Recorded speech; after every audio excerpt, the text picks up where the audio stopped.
Hi! In today's episode we will take a look on how to interface old school Nintendo game controllers. The Arduino code can be used with any type of microcontroller.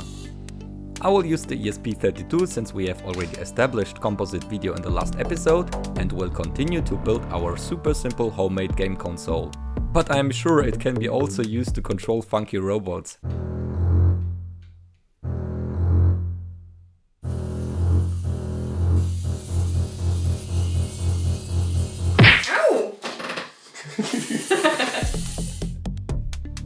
Here I have the NES Classic and the Super Nintendo controllers. You can get replicas for around $3 a piece. Be sure to get one with the original 7-pin connector. Both connectors have VCC, ground, latch, clock and a data pin. The two extra pins are probably to multiplex more controllers on one connector, but I have to investigate this another time with my hub I have here around. VCC is specified to be 5 volts, but I tried different controllers and all have worked with 3.3 volts as well, so we can access them directly from microcontrollers based on 3.3 volt logic. Here is how the interface works. The microcontroller writes to the latch and clock pins and reads from the data pin.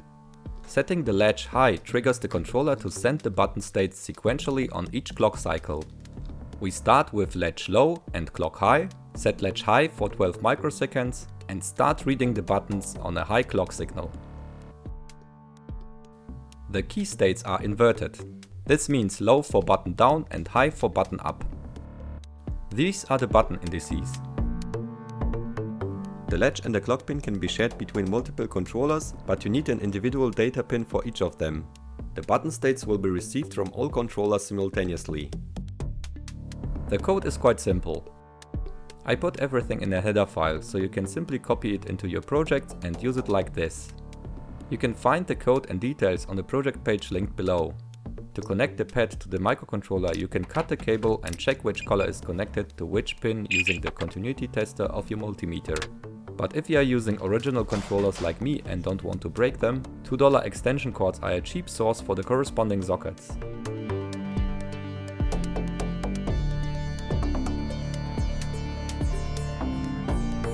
With this new addition, we already added some interactivity.